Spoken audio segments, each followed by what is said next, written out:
Эфир нашего телеканала продолжит выпуск новостей. В студии Иван Лазаренко. Коротко о главном к этому часу.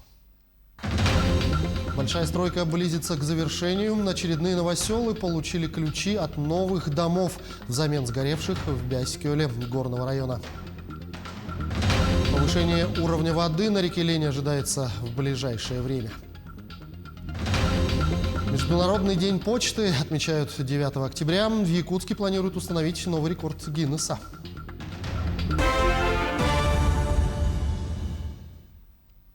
И капитобстановки. На территории республики за прошедшие сутки зарегистрировали 237 случаев коронавирусной инфекции. В том числе в Якутске 126, сообщает республиканский оперативный штаб. 10 человек заболели COVID-19 в Татинском районе, по 9 в Мегино-Кангаласском и Сунтарском, 8 в Ленском. В Нерюнгринском районе зафиксировали 7 случаев, в Алданском, Булунском, Хангаласском и Чурапчинском районах по 6. В Амгинском, Верхоянском и Мирнинском по 5. Также 4 человека заболели в Усть-Алданском районе. Еще в 14 районах республики выявлено от 1 до 3 заболевших. Количество жителей республики, которое нужно охватить вакцинами от коронавирусной инфекции для достижения коллективного иммунитета, увеличили до 80%, сообщили в пресс-службе регионального управления Роспотребнадзора. Постановление о внесении изменений подписала главный санитарный врач региона Маргарита Игнатьева. В нем говорится, что вакцинацией нужно охватить население до 15 ноября. На сегодня первый этап вакцинации прошли 357 тысяч якутян, полный цикл 336 тысяч человек. Также повторную иммунизацию по истечении 6 месяцев с момента первой прививки или после болезни прошли почти 14 тысяч жителей Якутии. Ученики начальных классов столицы перешли на традиционное очное обучение. Об этом накануне сообщил зампред правительства региона Сергей Местников. Такое, по его словам, решение приняло руководство города Якутска на заседании оперативного штаба мэрии. При этом дистанционное обучение для старших классов сохраняется пока по 15 октября. Отметим, что на сегодня из 641 школы Якутии 38% продолжают обучаться в традиционном формате, 43 дистанционно, это Мегино-Кангаласский, Сунтарский, Чурапчинский районы и город Якутск. Остальные применяют смешанный вид образования. Решение о возобновлении очного обучения для старших классов столицы примут в конце следующей недели. 2 недели, как дети обучаются на дому с применением информационных технологий. И сегодня городом Якутском, с учетом консультаций с Роспотребнадзором, принято решение о обучении детей с 1 по 4 класс включительно с посещением школы, то есть в традиционном формате. Что касается остальных классов, с 5 по 11, к сожалению, в условиях напряженной ситуации достаточно, вынуждены они продолжать обучение на дому, в дистанционном формате. Я думаю, что в случае улучшения эпидситуации в целом по республике и в частности в городе Якутске мы будем стараться переходить полностью на очный формат обучения детей. Тем временем большая стройка близится к завершению. Еще 14 домов ввели в эксплуатацию в селе Бяскёль горного района. Полностью благоустроенные здания с отделкой и сантехникой передали хозяевам в торжественной обстановке. Кроме того, жителям подарили сертификаты на 200 тысяч для приобретения имущества. С 28 сентября в Бяскёль уже сдали 20 домов. Гарантия на каждый 3 года.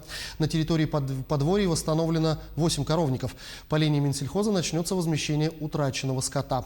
Также к концу следующей недели в планах завершить возведение животноводческого комплекса на 100 голов.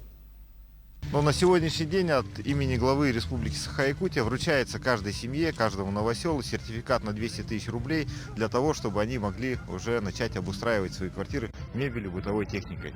Есть спонсорская помощь, да, при вручении ключей от первого дома. Да, здесь была глава Оленёкского района, да, и они от Оленёкского района каждой семье подарили по одному холодильнику. Такая работа ведется, поэтому здесь помощь со всей республики идет, и жители в этой части обустраиваются, и думаю, будут жить. К другим темам. Аграриям Якутии удалось собрать 58 300 тонн картофеля. Это 82% от общего плана. Средняя урожайность этого сезона составляет 90 центнеров на 1 гектар. Больше всего собрали урожая пригородные хозяйства Налёкминского и Амгинского районов. План сбора овощей в республике выполнен на 102%. Из общего числа хозяйства Якутска собрали более 5000 тонн овощей открытого грунта. На сегодняшний день они занимаются реализацией своей продукции. МУП Горснаб является заготовителем городского округа по картофелю и овощам. Он предоставляет овощи и картофель в детское учреждение города Якутска. У него план по заготовке нынче составляет 650 тонн всего, из них 450 тонн картофеля. В этом году МТС Табакинский своими силами в селе Хатас построил овощехранилище. Мы в этом году планируем возместить затраты из бюджета городского округа в размере 500 тысяч рублей. Также в селе Тулаги у нас планируется постройка овощехранилища объемом 300 тонн. Рост уровня воды на Лени ожидается на участке Покровск-Табага в Якутии. В ближайшие сутки-двое ожидается максимум на участке Покровск-Табага. Дополнительный рост составит от 5 до 15 сантиметров, говорится в сообщении Якутского управления гидрометеослужбы. А в Татинском районе отремонтировали участки дорог Этык-Кюель, Харбалах, Чичимах и Этык-Кюель, Усть-Тата. Государственная комиссия накануне приняла объекты. Ремонт завершили на месяц раньше сроков, и комиссия высоко оценила результат. Заказчиком работ было Управление автомобильных дорог Якутии. А ремонт провела местная компания «Тата-Автодор». Школьные столовые стали одной из главных тем горячей линии Роспотребнадзора. Специалисты получили от родителей сотни вопросов. Одни предлагали усовершенствовать меню, например, включить больше овощей и фруктов. Другие жаловались на просроченные продукты и отравление у детей. Некоторые мирнинцы выразили недовольство школьным рационом и меню. Главная претензия – отличие льготного меню от платного. Мои коллеги изучили и то, и другое и попробовали блюда. Анна Брянская расскажет подробнее. Первый урок закончен, пора подкрепиться. В удачнинской школе на завтрак свежая запеканка с малиновым джемом и чай. Ребятня лакомство съедает за несколько минут, а вот некоторые родители питанием чад недовольны. Мы в этом году попали в бесплатники, и никаких первых, вторых и третьих нет. Каша холодная и чай. Внуки плюются, не хотят в школе питаться. Сказали, по сравнению с прошлым вообще кормят безобразно. Хотя они не привереды. И если в интернете взрослые в основном жалуются, при встрече с журналистами уже другие родители школьников высказывают противоположное мнение. Мне кажется, в нашей школе питаются дети хорошо, их кормят, все аппетитно. Мои дети кушают всегда. Иногда бывает, что может быть, не всегда горячее, но всегда можно попросить, чтобы тебе подогрели. Овощи, фрукты, тоже не каждый день, но бывают обязательно. Моей внучке всего хватает. Она очень довольна, как кормят в школе. На питание ни разу не жаловался. Они еще маленькие детки. Не жаловался никогда. Здоровая пища здесь. Мы ходили в столовую с комиссией. Нам понравилось все. По ГОСТу в ежедневный рацион школьников входит 100 грамм мясных продуктов, 180 грамм гарнира, супы на 150 грамм, а каши больше всего – 250. Мясо в меню должно быть каждый день. Ему можно чередовать с рыбой. Также есть овощи и фрукты, иногда сладости к чаю. В одной из мирнинских школ рассказали, неважно, питается ребенок по льготе или платно. Меню абсолютно для всех детей одинаково, потому что оно разрабатывается на основе цикличного меню и в соответствии, конечно, со всеми требованиями Санпин. Разрабатывается образовательной организацией, утверждается директором. Как выяснилось, позиции меню тоже не делятся на льготные и нельготные. По крайней мере, дети разницы не замечают. Столовой, я считаю, у нас как дома, потому что то, что подают здесь сегодня и в другие дни, это то же самое, что меня кормит и мама, бабушка, когда приезжает. Из-за этого я считаю, что это довольно вкусно. В школьное меню можно добавить какие-то больше продуктов, овощей, фруктов, потому что фрукты нам дают не так часто. На самом деле у нас в школе очень хорошо сформировано питание. Нас кормят сбалансированно, то есть здесь нету прям очень больших порций, они достаточно для того, чтобы покушать, там, позавтракать или пообедать. Все очень вкусно, и здесь мне очень нравится, что пытаются как-то разнообразие, как раз-таки там всякие разные вкусняшки дают. Единственное отличие в питании между льготной категорией и платной – количество приемов пищи. Первая категория питается 1 раз за смену, вторая – 2. Если ребенку этого недостаточно, родители могут дать деньги на дополнительный перекус в буфете. Чтобы не быть голословными, мы решили сами вернуться в школьную жизнь и попробовать школьный обед.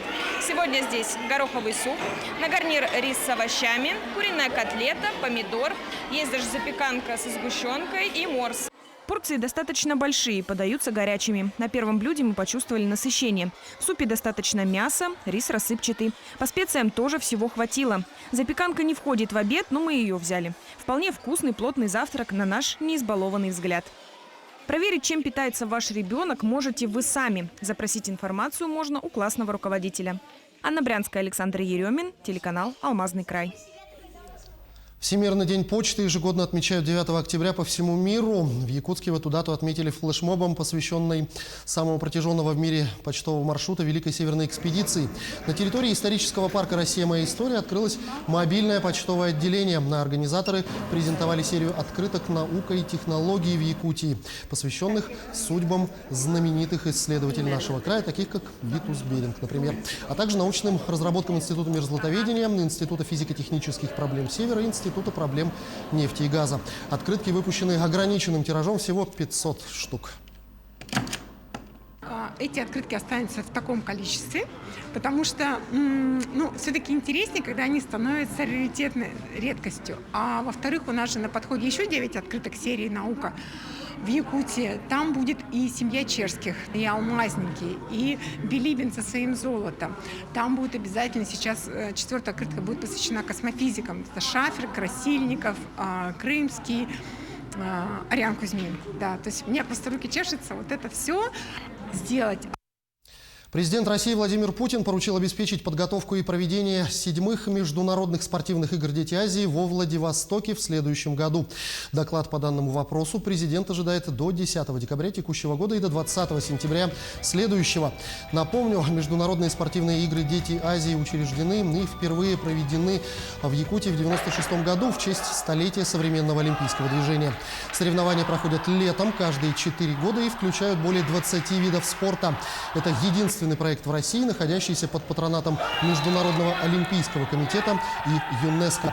В 2016 году впервые правительством региона было принято решение передать полномочия по организации этих соревнований в другие субъекты и страны. На этом я с вами прощаюсь. До встречи в эфире.